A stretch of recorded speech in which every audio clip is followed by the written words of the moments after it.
ಇವತ್ತಿನ ನೋಡೋದಲ್ಲಿ ಕೇವಲ 2 ನಿಮಿಷದಲ್ಲಿ ಸಖತ್ ಟೇಸ್ಟಿಯಾಗಿರುವಂತಹ ಒಂದು ಬೇಲ್ಪೂರಿನ ಯಾವ ರೀತಿಯಾಗಿ ಮಾಡೋದು ಅಂತ ನೋಡೋಣ. ಹೊರಗಡೆ ಹೋಗಿ ತಿನ್ನೋದಕ್ಕಿಂತ ಮನೇಲೇ ಈ ರೀತಿಯಾಗಿ ಸುಲಭವಾಗಿ ಮಾಡ್ಕೊಳ್ಳಿ, ತುಂಬಾ ರುಚಿಯಾಗಿರುತ್ತೆ. ಹಾಗಾದರೆ ಬನ್ನಿ ತಡ ಮಾಡದೆ ರೆಸಿಪಿನ ಶುರು ಮಾಡೋಣ. ವಿಡಿಯೋ ನೋಡೋದಕ್ಕೂ ಮೊದಲು ನೀವಿನ್ನು ನನ್ನ ಚಾನಲನ್ನು ಸಬ್ಸ್ಕ್ರೈಬ್ ಮಾಡದೆ ನೋಡ್ತಾ ಇದ್ದರೆ ಪ್ಲೀಸ್ ಸಬ್ಸ್ಕ್ರೈಬ್ ಮಾಡ್ಕೊಳ್ಳಿ. ಹಾಗೆಯೇ ಪಕ್ಕದಲ್ಲಿ ಬರುವಂತಹ ಬೆಲ್ ಐಕನನ್ನು ಕ್ಲಿಕ್ ಮಾಡಿ. ಇದನ್ನು ಮಾಡಲಿಕ್ಕೆ ಮೊದಲು ನಾನಿಲ್ಲಿ ಒಂದು ಅಗಲವಾಗಿರುವಂತಹ ಪಾತ್ರೆನ ತಗೊಂಡಿದ್ದೀನಿ. ಅಗಲವಾಗಿರುವಂತಹ ಪಾತ್ರೆನೇ ತಗೊಳ್ಳಿ, ಕಲಿಸ್ಲಿಕ್ಕೆ ಈಸಿ ಆಗುತ್ತೆ. ಇದಕ್ಕೆ ನಾನಿಲ್ಲಿ ಸಣ್ಣದಾಗಿ ಕಟ್ ಮಾಡಿರುವಂತಹ ಮೀಡಿಯಮ್ ಸೈಜಿನ ಒಂದು ಟೊಮೆಟೊ, ಹಾಗೆಯೇ ಒಂದು ಈರುಳ್ಳಿ, ಇದ್ರ ಜೊತೆಗೆ ಸ್ವಲ್ಪ ಕರಿಬೇವು ಸೊಪ್ಪನ್ನು ಕಟ್ ಮಾಡಿ ಹಾಕ್ಕೊಳ್ತಾ ಇದ್ದೀನಿ. ಹಾಗೆಯೇ ಇದ್ರ ಜೊತೆಗೆ ನಾನಿಲ್ಲಿ ಸಣ್ಣದಾಗಿ ಕಟ್ ಮಾಡಿರುವಂತಹ ಕೊತ್ತಂಬರಿ ಸೊಪ್ಪು, ಹಾಗೆಯೇ ತುರಿದಿರುವಂತಹ ಕ್ಯಾರೆಟನ್ನು ಹಾಕ್ಕೊಳ್ತಾ ಇದ್ದೀನಿ.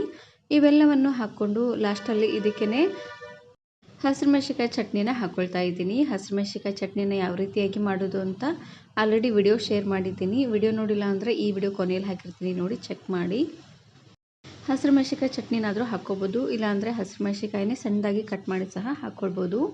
ಲಾಸ್ಟಲ್ಲಿ ರುಚಿಗೆ ತಕ್ಕಷ್ಟು ಉಪ್ಪು, ಹಾಗೆಯೇ ಅರ್ಧ ಹೋಳಾಗುವಷ್ಟು ಲಿಂಬೆಹಣ್ಣಿನ ರಸನ ಹಾಕ್ಕೊಳ್ತಾ ಇದ್ದೀನಿ. ಪೂರ್ತಿ ಅರ್ಧ ಹೋಳಾಗುವಷ್ಟು ಲಿಂಬೆಹಣ್ಣಿನ ರಸನ ಹಾಕ್ಕೊಳ್ಳಿ, ಚೆನ್ನಾಗಿರುತ್ತೆ. ಎಲ್ಲವನ್ನು ಹಾಕ್ಕೊಂಡಾದ್ಮೇಲೆ ಇದಕ್ಕೆ ನಾನಿಲ್ಲಿ ಸ್ವಲ್ಪ ಮಂಡಕ್ಕಿನ ಹಾಕ್ಕೊಳ್ತಾ ಇದ್ದೀನಿ. ಪಳ್ಳ ಮಂಡಕ್ಕಿ ಬರುತ್ತೆ ನೋಡಿ, ಅದನ್ನು ಹಾಕ್ಕೊಳ್ಳಿ, ಚೆನ್ನಾಗಿರುತ್ತೆ. ಮಂಡಕ್ಕಿನ ಹಾಕ್ಕೊಂಡು ಚೆನ್ನಾಗಿ ಇದನ್ನು ಈ ರೀತಿಯಾಗಿ ಮಿಕ್ಸ್ ಮಾಡ್ಕೊಂಡು ತಗೊಳ್ಬೇಕು. ನಿಮಗೆ ತಕ್ಷಣಕ್ಕೆ ಏನಾದರೂ ಹೊಟ್ಟೆ ಹಸಿವು ಆದರೆ ಈ ರೆಸಿಪಿನ ಮಾಡ್ಕೊಳ್ಳಿ. ಕೇವಲ 2 ನಿಮಿಷ ಇದ್ದರೆ ಸಾಕು, ತುಂಬಾ ಈಸಿಯಾಗಿ ನೀವು ಇದನ್ನು ಮಾಡ್ಕೊಳ್ಬೋದು.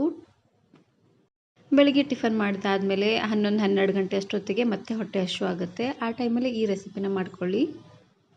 ನಾನು ಇದೇ ರೀತಿ ಬಹಳಷ್ಟು ವೆರೈಟಿಯಾಗಿರುವಂತಹ ಮಂಡಕ್ಕಿ ರೆಸಿಪೀಸ್ನ ಅಪ್ಲೋಡ್ ಮಾಡಿದ್ದೀನಿ. ವಿಡಿಯೋ ನೋಡಿಲ್ಲ ಅಂದರೆ ಈ ವಿಡಿಯೋ ಕೊನೆಯಲ್ಲಿ ಹಾಕಿರ್ತೀನಿ, ನೋಡಿ ಚೆಕ್ ಮಾಡಿ.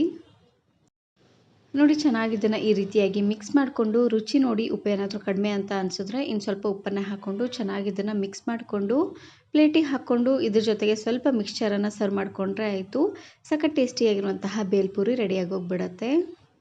ಹೊರಗಡೆ ಹೋಗಿ ತಿನ್ನೋದಕ್ಕಿಂತ ಈ ರೀತಿಯಾಗಿ ಮನೆಯಲ್ಲೇ ಸುಲಭವಾಗಿ ಮಾಡಿ. ಈ ವಿಡಿಯೋ ಇಷ್ಟ ಆದರೆ ಈಗಲೇ ಒಂದು ಲೈಕ್ ಬಟನನ್ನು ಕ್ಲಿಕ್ ಮಾಡಿ, ಫ್ರೆಂಡ್ಸ್ ಆ್ಯಂಡ್ ಫ್ಯಾಮಿಲಿ ಜೊತೆಗೆ ಶೇರ್ ಮಾಡಿ. Thank you.